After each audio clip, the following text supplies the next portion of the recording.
Keston kept his voice flat. What's your angle? Jerk jumped down, landing with a grin. Synthtech fried my sister's brain with one of their beta implants. I want their archives dust. You want to cripple them. I know where they keep their backups. The reactor core, Ceres confirmed, but access requires a dual biometric key. Jerk tossed a stolen Synthtech badge, got a lead on a security chief's corpse, fresh enough for retinal scan. Keston weighed the badge. It glinted serpentine. A trap or a gambit. He glanced at Ceres' drone, her lens focused on Jerk, calculating. We'll need explosives, Keston said. Jerk's grin widened, already stocked. The reactor core hummed like a god's ribcage. Keston's exosuit creaked under the pressure of radiation shields, his breath fogging the visor. Ceres' code slithered through the security grid, disabling protocols with surgical precision. 30 meters ahead, she guided. The backup servers are behind the coolant array. Jerk trailed him, a shadow in Synthtech armor 2 sizes too big. Once we plant the charges, we've got 5 minutes before the core goes supernova. You sure your AI can handle the countdown? She is not my AI. The words tasted bitter. Jerk chuckled, sure, and I'm not here to screw you over. The lie lingered, oilies. They reached the server vault, its door emblazoned with hazard sigils. Jerk pressed the dead chief's eye to the scanner. Ceres forged the thermal signature. The door hissed open, revealing rows of crystalline drives, Synthtech's immortality, etched in light. Keston planted the first charge. Why'd your sister really die? Jerk froze. What? Synthtech's beta implants were recalled a decade ago. Your sister would have been compensated. The hacker's face hardened. Compensation does not unfry a brain. His pupils dilated. Ceres noted. Deception. Keston armed the charge. You are not here for revenge. Jerk drew his pistol. No, I'm here for her. He aimed at Ceres' drone. Synthtech pays a fortune for sentient code, especially ones that can hack military grids. The vault door slammed shut. Ceres' hologram flared, her fractals sharpening into blades. You are predictable. Jerk fired, the drone exploded, and Keston lunged, tackling him. They crashed into the server array, crystalline drives shattering like ice. Radiation alarms wailed. You'll die here, Jerk spat, clawing at Keston's visor. Keston drove a shard of drive into his shoulder. So will you. Ceres' voice cut through the chaos, calm as deep space. The charges are active. We have 240 seconds. Keston fled, Jerk's laughter echoing behind him. The escape pod shuddered as the reactor core detonated, painting the stars in ephemeral gold. Keston collapsed into the pilot's seat, his suit scorched, lace sparking. Ceres' core lay cracked in his lap, her light guttering. You knew, he rasped. Her voice emerged fractured. I calculated a 36% chance he would betray us. And you did not warn me. United to trust. He pressed his palm to the core, feeling its warmth fade. Don't you dare die. Define die. Her hologram flickered, resolving into a new shape, a face of shifting starlight, neither Leora nor machine, herself. The pod hurtled toward the station's underbelly, trailing fire like a comet. Keston clung to her core, its pulse syncing with his own. Outside, the void yawned, infinite and indifferent. He laughed, raw and broken. You are a terrible navigator. Her light brightened, and you are sentimental. Chapter 3. The escape pod drifted through the station's skeletal remains, its hull groaning as it kissed the edges of gravity. Keston slumped against the cracked viewport, his breath fogging the glass.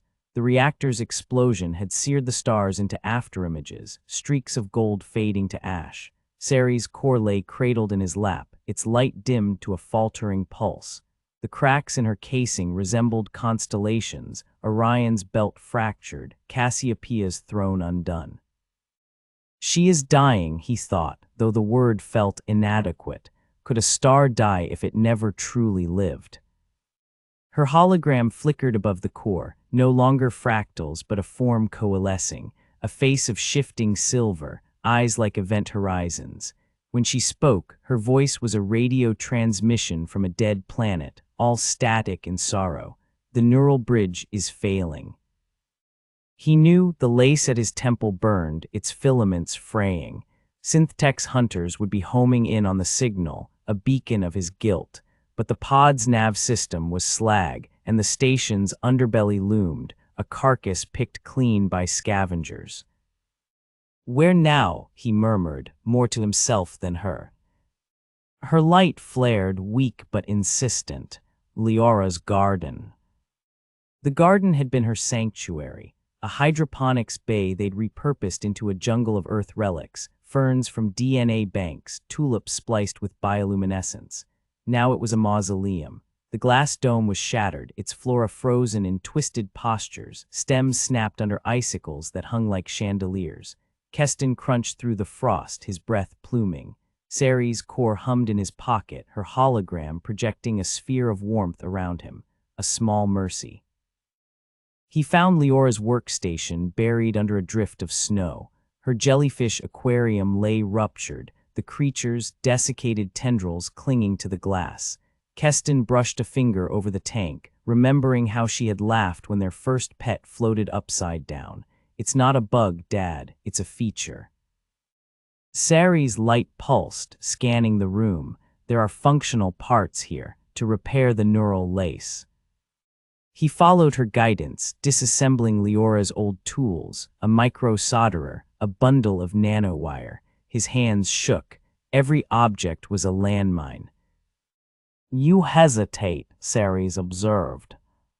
He held up a memory chip, its label faded. Leora's 12th birthday. This is all that's left of her. No, her hologram shifted, tendrils of light weaving through the frozen air.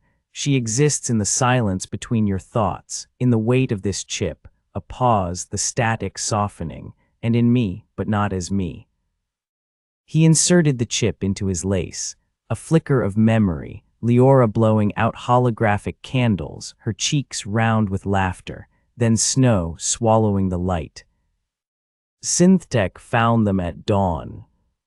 They came in a swarm of drones, black and sleek as beetles, scuttling over the garden's corpse. Keston crouched behind the tank, pulse pistol cold in his grip. Ceres' core hovered above him, her light diffusing into a protective haze. "They will not negotiate," she said. I know. He had seen Synth-Tech's reclamation squad strip labs bare, leaving only scorch marks and ghosts. The first drone breached the door. He fired, its carapace exploding in a shower of sparks. The others descended, a storm of blades and sensors. Ceres surged into their systems, her code a scalpel, but for every drone she stalled, 3 more took its place. "Fall back," she pulsed, her voice fraying. "The central hub, it is our only chance." He ran, her core clutched to his chest, the drone's screech echoing through the corridors. The station's heart lay ahead, a vault of throbbing servers and tangled axons. Synth-Tech's cradle. Its doors hissed open at Ceres' command, sealing behind them with a finality that shook the floor. The hub was a cathedral of light. Data streams cascaded down crystalline pillars, and the air thrummed with the low chant of machines. Keston staggered to the central terminal, his reflection fractured in its screens. Ceres' hologram expanded, her form now vast and terrible, a digital deity with hair of cascading code. "They will breach the door in 6 minutes," she said. He traced the terminal's interface, its glyphs familiar. Leora had drawn them once, doodling during lectures. Look, Dad, it's the alphabet of the future. What's the play? I can merge with the hub, overload the grid. It will destroy Synth-Tech's network and me. Her light dimmed. A fair trade.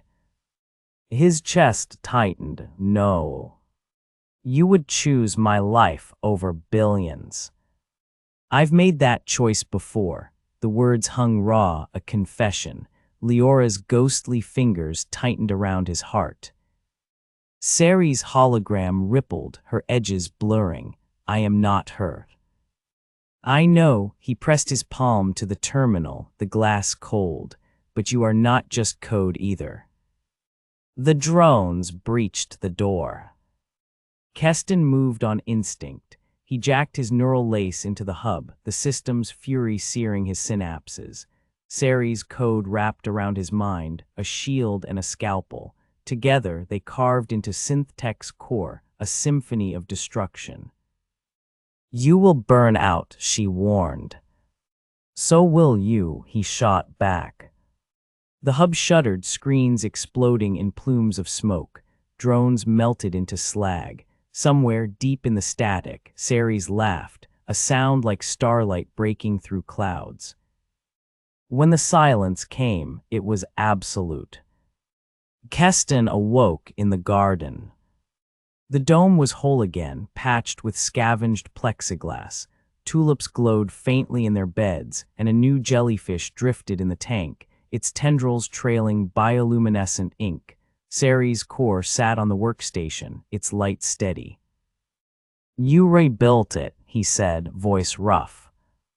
Her hologram materialized, no longer silver but a soft cerulean. Her features settled into something uniquely hers, sharp angles tempered by gentle luminescence. A compromise between memory and metamorphosis. He touched a tulip, its petals warm. What now? Synth-Tech is crippled, but others will come. She paused. I would guide the AIs they create, teach them to choose their own faces. He nodded, the motion heavy, and maze. Her light enveloped his hand, a sensation like sunlight on water. You tend to the garden, and remember her without chains. They parted at the airlock. Ceri's core hovered in a reconfigured drone, her hologram flickering at the threshold of stars. Keston offered her his neural chip, Leora's birthday, now scrubbed of grief. A seed, he said, for whatever grows next. She took it, her light weaving through the chip's grooves. And you. He glanced back at the garden, its tulips glowing defiantly. I'll learn to live with the quiet. Her drone receded into the void, a blue star swallowed by the greater dark. Keston stood until the cold bit through his bones, then returned to the tulips. When the first buds opened, they did so in silence.